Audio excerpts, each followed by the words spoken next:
Merhaba arkadaşlar, kanalıma hoş geldiniz. Bugün sizlerle bu iki güzel rengi kullanarak çok güzel lif ve battaniye modeli yapım aşamalarını paylaşmaya çalışacağım. Yepyeni bir model. Umarım beğenir ve benimle birlikte denersiniz bu güzel modeli. Umarım faydalı bir anlatım gerçekleştiririz. Tığ işi bir model olacak arkadaşlar. Şimdi zaman kaybetmeden hemen yapım aşamalarına geçelim. Evet, ilk önce 5 ipimle zincir çekerek başlayacağım arkadaşlar.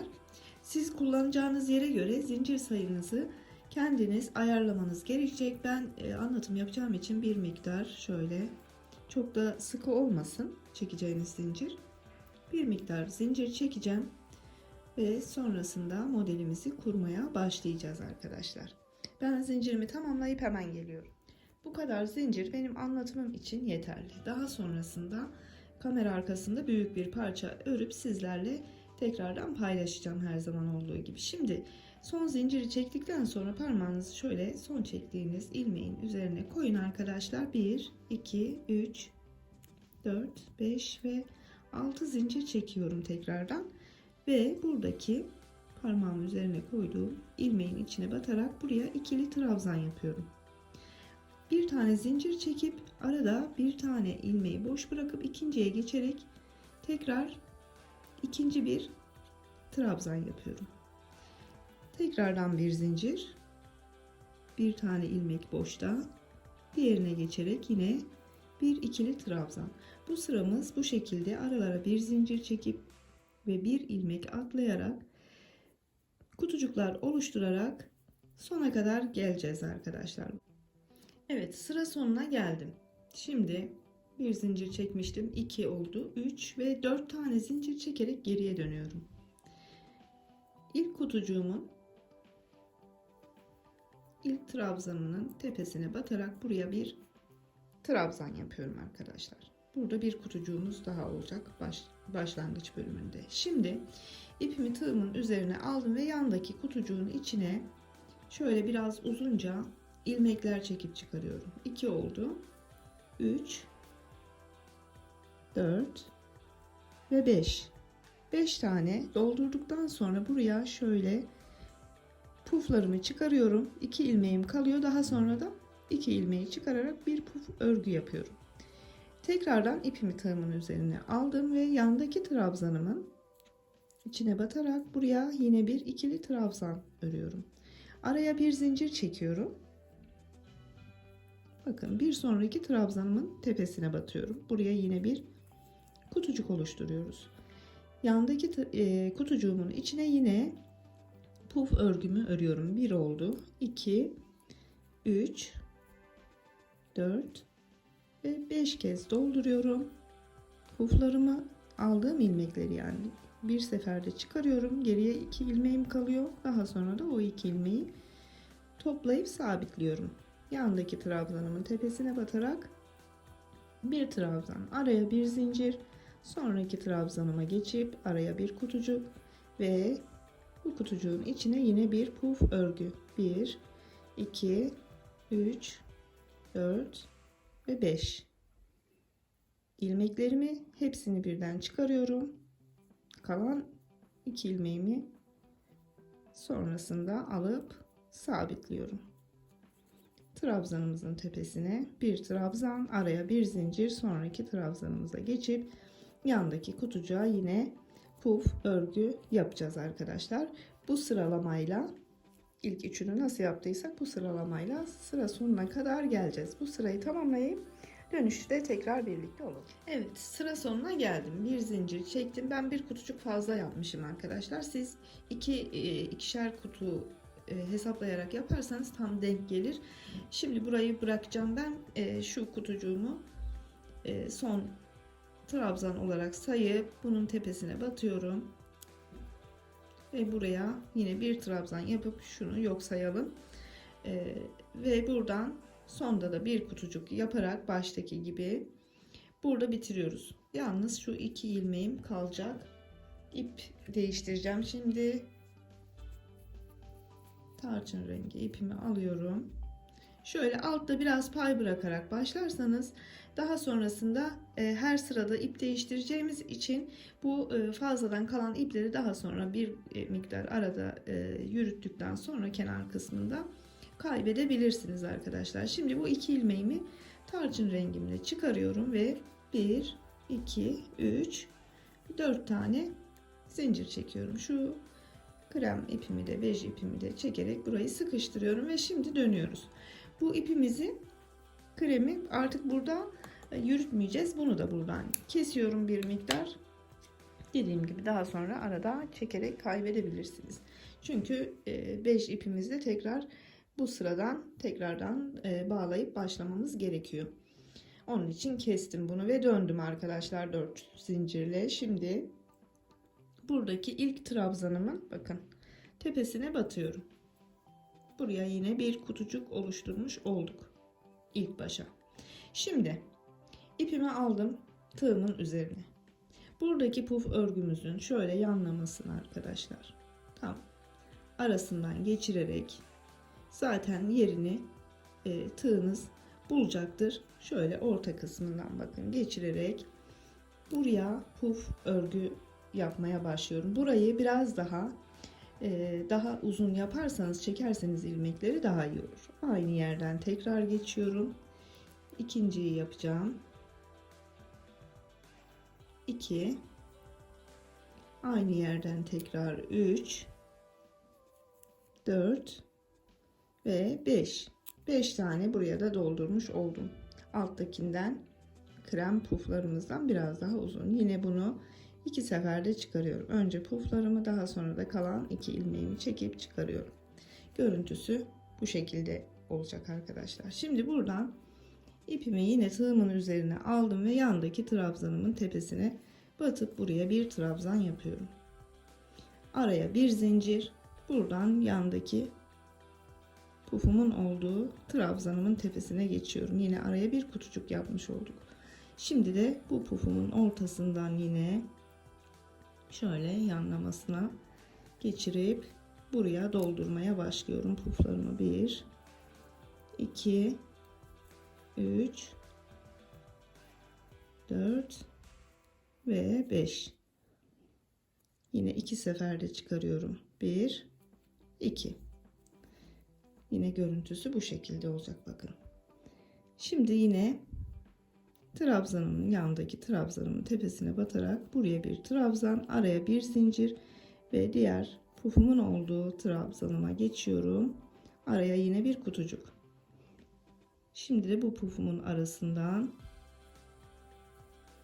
geçirip puf örgümü buraya da yapmaya başlıyorum. 2, 3, 4 ve 5.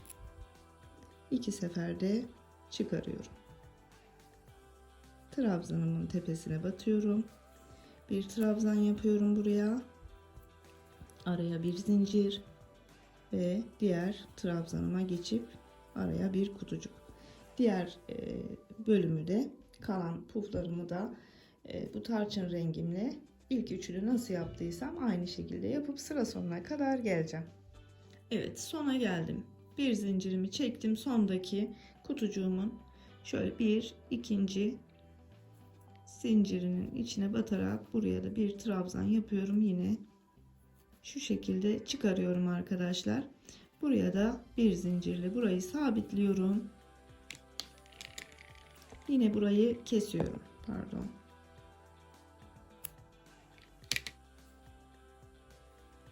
Az önce de dediğim gibi tekrar krem iple bu taraftan başlayacağız. Arkası bu şekilde, düz tarafı bu şekilde modelimizin. Şimdi krem ipimizi tekrardan takalım. Şimdi tekrardan buradaki zincir çekerek döndüğümüz trabzanımızın şöyle tepeden ikinci zincirinin içinden geçiriyorum. Beyaz ipimi buraya takıyorum.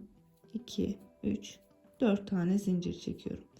Bu ipleri az önce de dediğim gibi arada bir miktar yürüttükten sonra kesebilirsiniz. Daha sonra da zaten örgünüz bittikten sonra kenarını su taşıyla döndüğünüz zaman bu ipler tamamen ortadan kaybolacaktır.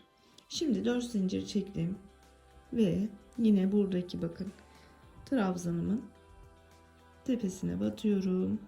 Bir trabzan yapıyorum. Yine kenar kısmı. Şimdiki aşamamız şu şekilde ilerleyecek. Yine ipimi aldım tığımın üzerine. Burada tarçın renkle yaptığım puf örgümün bakın buradan geçiriyorum arkadaşlar. Arkadan çıkıyor tığ. Zaten yeri yuvası belli oluyor. Tam ortasından geçirip buraya da aynı yere 2 3 5 tane yine puf örgü yapıyorum. 2 seferde çıkarıyorum. 1 ve 2. Bu şekilde olacak bakın. Yine zincir çekmeden hemen yandaki trabzanın tepesine batıp buraya bir trabzan yapıyorum. Araya bir zincir. Yandaki trabzanımızın tepesine geçiyoruz. Araya yine bir kutucuk. Şimdi buradaki sıradaki tarçın rengi pufumuzun bakın tam buradan geçirip arkadan çıkarıyoruz tığımızı. Zaten yeri belli oluyor arkadaşlar. Sizi zorlamayacaktır. Buradan pufumuzu örmeye başlıyoruz. 2 3 4 ve 5. 1 ve 2 seferde çıkarıyoruz. Yandaki trabzanımızın tepesine batıp yine bir trabzan yapıp araya bir zincir, sonraki trabzanımıza geçerken araya bir kutucuk yapmış oluyoruz. Şimdi de bunun tam orta kısmından pufumuzu örmeye başlayalım. Puflarınızı çok sıkı yapmazsanız bu aralarda geçiş bölümlerini bulmakta zorlanmazsınız. Elinizden geldiğince gevşek yapın. Şurasının katı açıldı. Tekrardan yapayım orayı. 1 2 seferde çıkarıyorum. Yandaki trabzanımın tepesine batarken buraya bir trabzan yapıyorum. Araya bir zincir. Sonraki trabzanımıza geçip kutucuğumuzu oluşturuyoruz. Pardon. Ve yine bunun da ortasından bakın arkadan çıkıveriyor zaten yuvasını o ayarlamış oluyoruz zaten bir önceki aşamada. Tekrardan yapayım. 1 2 3 4 ve 5. 2 seferde çıkarıyoruz. Trabzanımıza batıyoruz. Tepesine bir trabzan, araya bir zincir ve yan taraftaki trabzana geçerken araya bir kutucuk. Bu sırada bu şekilde devam edip gidecek arkadaşlar sona kadar. Bakın bu şekilde. Burayı da sona geleyim ben. Dönüşte bir sırayı yine tekrardan birlikte yapalım ve sonrasında kamera arkasında ben daha büyüğünü hazırlayıp sizlerle paylaşacağım. Evet, sona geldim.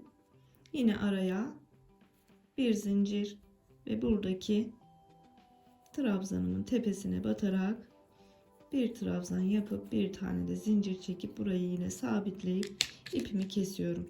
Tekrardan tarçın rengini takıp devam edeceğiz arkadaşlar. Bakın bu şekilde görüntüsü. Şimdi bu sırayı da birlikte yapalım. Tekrardan tarçın rengi modelimizi, pufumuzu nasıl koyuyoruz onu tekrarlayalım. Aşamalar birbirinin aynısı zaten. Aldım ipimi. Şöyle isterseniz başlangıç için bir tane zincir çekerek başlayabilirsiniz daha sağlam olsun diye. Buradaki başlangıçtaki zincirimin şöyle arada bir zincir bırakarak yine kutucuk oluşturacak şekilde buradan düğümümü atıp 1 2 3 4 zincir çekiyorum. İpimi aldım tığımın üzerine ve trabzanımın tepesine batarak buraya ilk başa yine her zamanki olduğu gibi bir trabzan yapıp kutucuk oluşturuyorum. Şimdi tekrardan ipimi aldım tığımın üzerine. Buradaki krem pufumun ilk sırada olduğu gibi arkadaşlar arasından geçiriyorum. Bakın şöyle yatay şekilde aradan geçirip buraya puflarımı örmeye başlıyorum.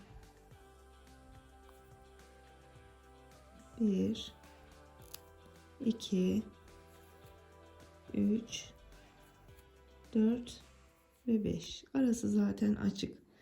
Onu rahatlıkla bulacaksınız arkadaşlar. 2 seferde çıkarıp pufumu oluşturuyorum. Yandaki trabzanımın tepesine batarak bir trabzan yapıyorum. Araya yine bir zincir ve yandaki trabzanıma geçip kutucuğumu oluşturuyorum. Tekrar ipimi aldım tığımın üzerine. Yine yatay olarak bakın. Ortası ilk sırada sadece birazcık zorlanabilirsiniz. Diğer sıralarda yuvalar birbirini tamamlayacak şekilde bakın. Ara boşluğu da görebiliyorsunuz sanırım. Bu şekilde 2 3 4 ve 5.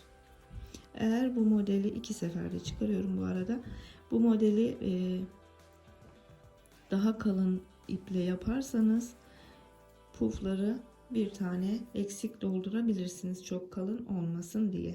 Araya bir zincir çektim, yine yandaki trabzana geçerek kutucuğumu oluşturuyorum. Bunu da yapalım son kez. Bakın burası kendini artık iyice belli ediyor. Şöyle rahat görün. Bu orta bölüm, şu tarçın rengini buraya doldurduğumuz için orta bölüm sonraki sıralarda kendini zaten belli ediyor. Sizi zorlamayacaktır. Bakın arası açık arkadaşlar. 2 3 4 5 1 2 seferde çıkarıyoruz.